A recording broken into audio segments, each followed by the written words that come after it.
அந்த புண்ணாக்கும் அந்த எண்ணெயும் பயன்படுத்துறதுனால கலைக்கு இன்னும் நான் பெரிய முயற்சி எதுவும் பண்ணல. 2 மடங்கு கிடைத்ததால் மிக மிக சந்தோஷம் அடைந்தேன். அவர்கிட்ட இருக்கிற விலை உயர்ந்த கார்ல என் வீட்டுக்கு ஒரு புண்ணாக்கு முடைய தூக்கிட்டு வர்றார். அப்போ அவருக்கு அந்த கார் மதிப்பு கூட பெருசா தெரியல, அந்த விவசாய பொருள் மதிப்பு தான் பெருசா தெரிஞ்சிருக்கு.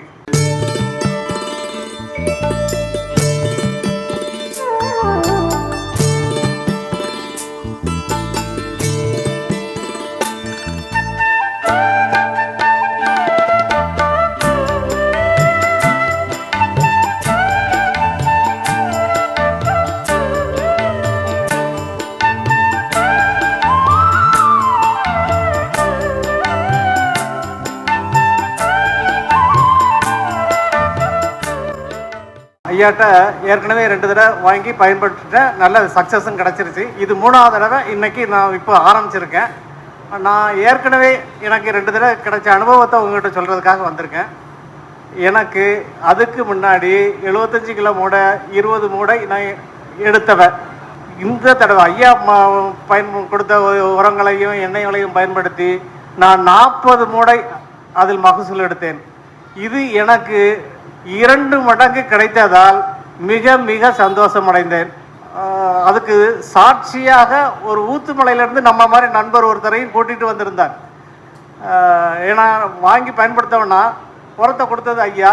இந்த 2 பேர் மட்டுமே ஒரு முடிவுக்கு வரக்கூடாதுன்னு 3ஆவது ஒரு ஆள் அதில் வச்சுக்கிடணுங்கிறதுக்காக ஊத்துமலையிலேருந்து முத்து அப்படிங்கிற ஒரு நண்பர், நம்மளை மாதிரி விவசாயி, அவரையும் சாட்சிக்கு கூட்டிகிட்டு வந்து தான் வயலை பார்வையிட்டார். அதில் கிடைத்த மகசூல் எனக்கு 40 மூடை. இது வரைக்கும் நான் எடுக்காத மகசூல். இது எதனால் கிடைத்ததுன்னா ஐயாவுடைய உரத்தாலையும் ஐயாவுடைய எண்ணெயாலையும் மட்டும்தான் கிடைத்தது. ஏன்னா நான் அதுக்கு முன்னாடியும் இயற்கை விவசாயம் என்று அந்த பழைய அதையும் நான் குறை சொல்லக்கூடாது, இருந்தாலும் அதில் எனக்கு வெற்றி கிடைக்கல. ஏன்னா அது அந்த ஜீவாமிர்தம், அமிர்த கரைசல், அந்த மீன் கரைசல், அதுலேயும் கொஞ்சம் கடையில் வாங்கின புண்ணாக்கு, இதெல்லாம் நான் போட்டு தான் பார்த்தேன்.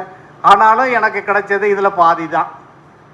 இப்போ எனக்கு டபுளாக கிடைச்சது, ரொம்பவும் திருப்தி கிடைச்சதுனால இதை விடக்கூடாது அப்படின்னு இப்போ வரைக்கும் நான் அதை செய்யணும்னு முடிவு பண்ணியிருக்கேன்.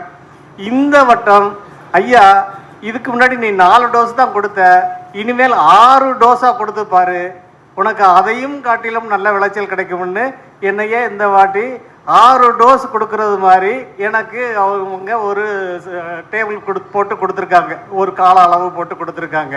ஐயா எவ்வளவு தூரம் விவசாயத்தில் ஆர்வமாக, அதாவது காதலாக இருக்கார் அப்படிங்கிறதுக்கு இந்த வாட்டி எனக்கு வீட்டில் கொண்டு வந்து 1 மூடை புண்ணாக்கும் 1 மூடை நெல் விதையும் கொடுத்தாங்க.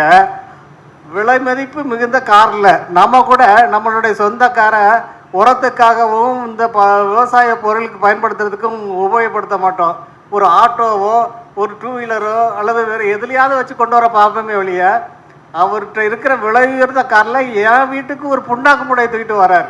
அப்போ அவருக்கு அந்த கார் மதிப்பு கூட பெருசாக தெரியல, அந்த விவசாய பொருள் மதிப்பு தான் பெருசாக தெரிஞ்சிருக்கு. அவ்வளவு தூரத்துக்கு அவர் விவசாயத்தை காதலிக்கிறாருங்கிறதுக்கு எனக்கு ஆச்சரியமாக போச்சு. 1 மூடை புண்ணாக்கு உரத்தை அந்த அவ்வளோ விலை உயர்ந்த காரில் தூக்கிட்டு வர்றாரு என் வீட்டுக்கு. எனக்கு ஆச்சரியமாக போய்விட்டது.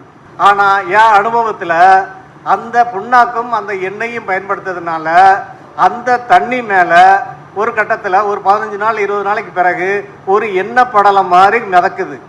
அந்த எண்ணெய் படலம் அடுத்த கட்டமாக அந்த வயலில் களையை வளர விடாத அளவுக்கு பண்ணிடுது. அதனால களைக்கு இன்னும் நான் பெரிய முயற்சி எதுவும் பண்ணலை. நான் ஏற்கனவே கயிறு கட்டி வருஷ நடவு தான் போடுவேன். அதனால 2 தடவை கோடா வீடர் மட்டும்தான் ஓட்டியிருக்கேன். அந்த வீல் ஓட்டி பார்க்குறதுமா 2 பேர் ஆட்களை வச்சு கோடா வீடர் மட்டும்தான் ஓட்டியிருக்கேன். இது வரைக்கும் அதில் மேற்கொண்டு களை வளரவே செய்யலை. அதில் களை வளரங்களுக்கு இந்த எண்ணெயும் ஒரு காரணம் அப்படிங்கிறதையும் என் அனுபவத்தில் பார்த்துக்கிட்டேன். ஆக களையும் கட்டுப்படுது, விளைச்சலும் மகசூலும் கூடுது. இதில் நாம் ஏன் மற்றதை பற்றி யோசிக்கணும்? அந்த அளவுக்கு விவசாயத்தில் அவர் ஒரு பக்தியோடு இருக்கார். நிச்சயமாக நமக்கு பாதகம் பண்ணக்கூடிய அளவுக்கு எந்த மாதிரியான கருத்துரையும் சொல்ல மாட்டார். நம்புவோம், வாங்குவோம், என்னை மாதிரி நீங்களும் ஜெயிக்கணும்.